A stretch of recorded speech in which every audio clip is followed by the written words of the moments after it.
Alright, I'm out here with the Escape Artist. About 2 weeks ago, they decided that they were gonna knock this gate open. And I have commercial fencing, but the thing is, this black coating on here is kind of like a rubber coating. And winter expands and contracts, so these bolts, even though they stay at the same thread tightness, get loose on here. So they literally banged into this thing hard enough, they spun it on that barrel. And so we had 11 of these crazy pups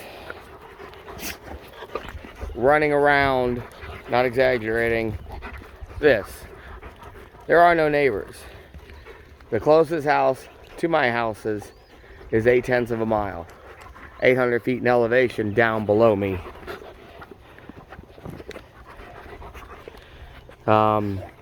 We caught everybody, I'd say, in about 7 or 8 hours, except for 2. I caught one of them way back there. You can see the barn down there in the distance. Well, you go another mile out into the woods. I caught one of them, which was Sable. Sable's not out here. And then the only one we were missing was Red, which is right there. Red, I could not find anywhere. I spent hours walking around the woods, calling her, couldn't find her. And luckily I have the most awesome neighbor in the world in the house that's 0.8 of a mile away. And he saw her on my private road, guided her back up to the house, and then we got her back in. So, love not having neighbors, but thank God I have a good neighbor. So what you have out here are noble Asian bears and one Asian bear dog. The Asian bear dog being Mommy, which is Violet right there. And the rest are noble bears that will hit the 2-year mark this July. So they're going on the 2 years. Right here, this is my King Kong of them. This is Violet. I mean, why did I say Violet? This is Scarlet. There's Nikki. Nikki is not one of our pups. Nikki is from my original noble litter. Shiva. Like I said, Red. Fang. Silver Bullet. That's funny, we don't have...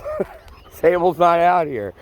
Yeah, Sable, I literally had to walk into a cow pond where basically the cows drink water, and she was sitting waist deep in the mud and water, and then carry her, not exaggerating, about 1/4 of a mile to the van, load her in the van, and drive her back home. So thank God we got everybody got everybody back. And then I tightened the living you-know-what out of every one of these bolts. And now I'm checking them periodically. But yeah, like I said, that was even with the latch. They literally spun the latch on the barrel of that enough that they could go out. What you doing? Yeah, this is Silver Bullet. What you doing? Silver Bullet came right in. 2 of them came right in. Violet came right in. Violet was on the other side of that fence.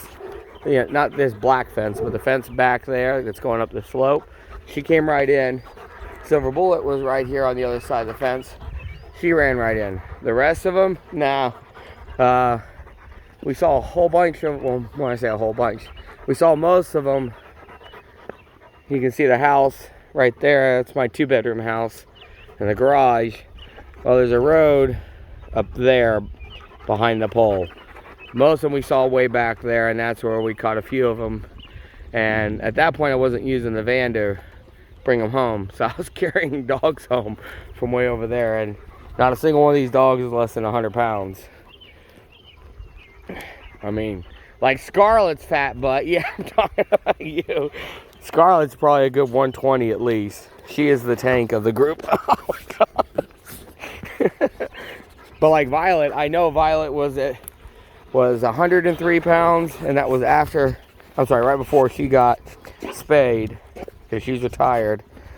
So she's probably like 107 now. Alright, have a great one, everybody. I gotta get these little maniacs put away. Ah! And that's Nikki, like I said. Nikki is not one of Violet's pups. Scarlet. Nobody wants to see your nose that close. See you guys.